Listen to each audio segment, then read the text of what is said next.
And there's nothing that's ever made me more spiritual than right before I was about to commit a robbery. You understand? I swear to God, I have that shit on, and then right before I get there, I'll turn the fucking shit all the way down and start praying. I'm like, dear baby Jesus, I know that you can see what I'm doing right now, so I won't lie to you. But I would like to remind you, God, that I've been asking for a large lump sum of money to arrive in the mail or maybe in my account. And although I would never question your timing, Lord, I would like to remind you that money has yet to come. And so that I simply ask tonight, God, that if you do not want me to commit this robbery, please bestow upon me a large lump sum of money. But if not,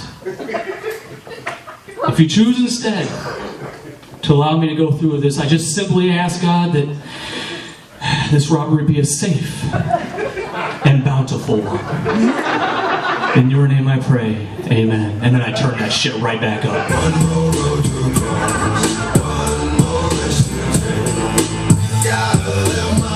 Alright, that's it.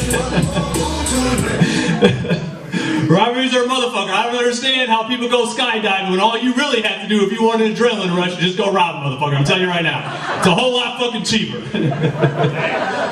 I want to start with robbery jokes because I know there's cops in the audience and you have no evidence. So we're gonna... Some of you aren't laughing, it's because you've been robbed, and I understand how that may hurt your feelings.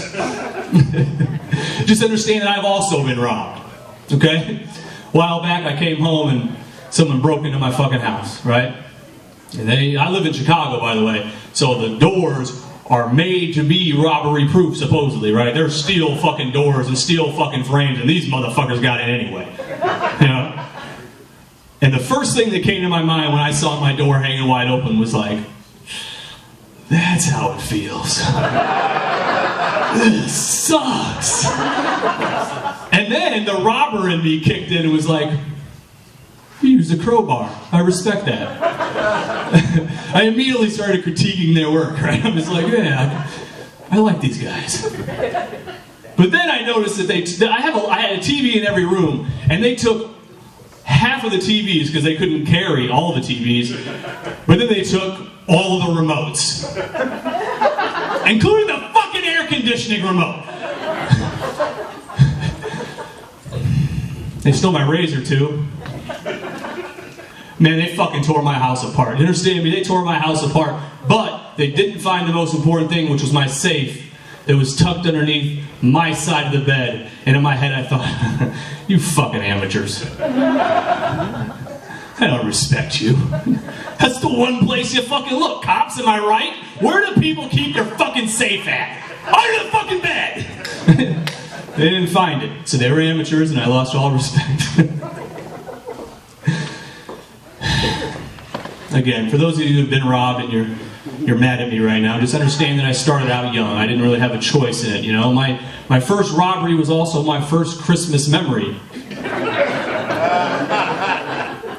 See, when I was a little boy, and also my brothers in the audience tonight, so they'll appreciate this. When we were little kids, we didn't have money for food or clothes growing up, let alone Christmas presents, right? So our first Christmas memory is the time my brother and I broke into our neighbor's house on Christmas Eve. And we opened up all of our neighbor's presents. We took all the presents that we really liked and we put them over by the window that we crawled in through. And we almost made it out, but then we saw the big plate of Christmas cookies and the glass of milk the family left out for Santa Claus. And my neighbors came downstairs on Christmas morning. They found my brother and I passed out on their couch. Cookie crumbs everywhere, little milk mustaches and shit, right? They called the cops. The cops came and took us home, and my mother was in the doorway of our trailer fighting off a heroin overdose and shit, right? Trying to play the whole innocent, concerned mom thing like she had no idea why we were so fucked up or why we'd be doing some shit like that, right? But as soon as the cops leave, she stands there with her hands on her hips like a fucking offensive lineman blocking the door and says, really? You little bastards got sidetracked by Christmas cookies? You fucking amateurs! I was like, Mom, I'm 3 years old. Like, I have so much time to get better at breaking into people's houses. You just have to give me a chance.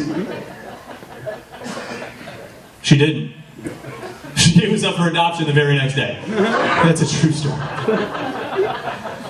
And right before social services took us away, right, she called us over, she puts us on her knee, and I think she's going to say some like real deep, meaningful shit. But instead she goes, listen, boys, you understand that with your father being in prison and me being on drugs, if you can't help out around the house by pulling off a robbery every once in a while, this shit isn't going to work out.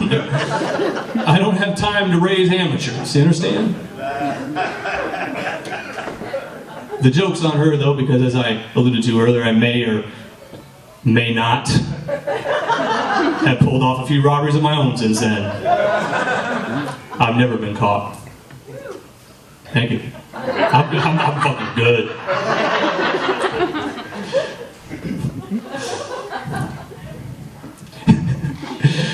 I've never been caught. My mother, on the other hand, has been tried and convicted 3 times since then for armed robbery.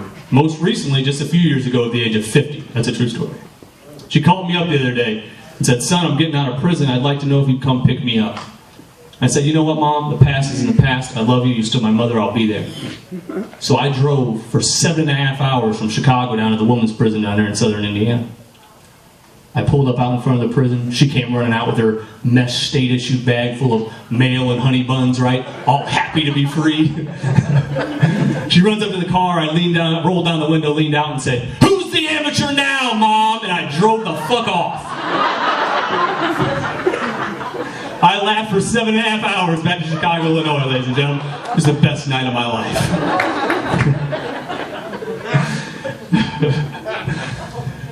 Oh, fuck. Let me look at this list. Listen, first of all, ladies and gentlemen, professionals don't look at lists, but as you all know already, I don't follow the rules, so we're going to go ahead and... Prison is a motherfucker. Now, I have been to prison, right? Not for robbery, for guns. I got caught on the way to the robbery. Thank you very much. And a lot of people think when you go to prison, right, that it makes you tough. It's a lot of people that get out of prison, they talk all this tough guy shit, right? But the truth is, prison will not make you tough. But what it will do is it'll show you kind of where you stand on the food chain. You understand what I'm saying? So like, I was good at first. Got into a couple fist fights, I handled my own. By the way, I was 16 years old, I was tried as an adult. And even at 16, I handled my own shit.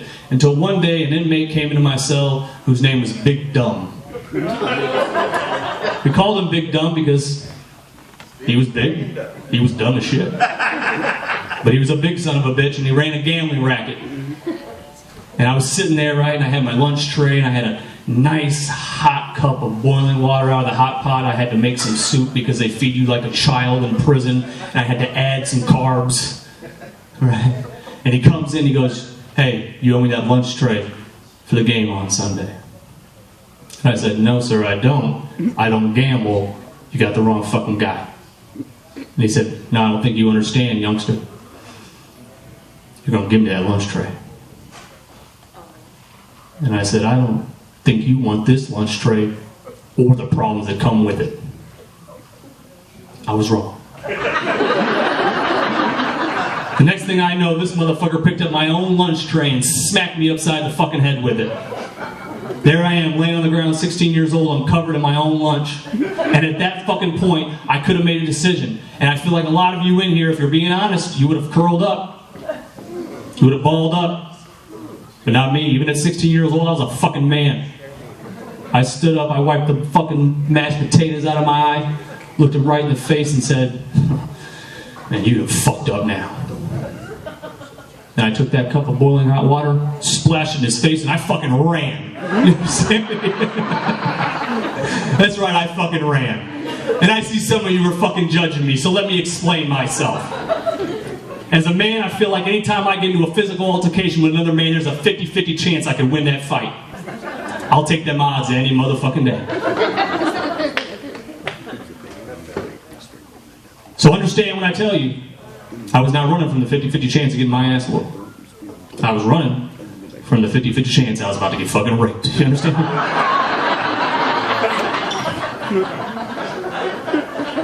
The thing that I didn't tell you is that Big Dumb was in prison for rape.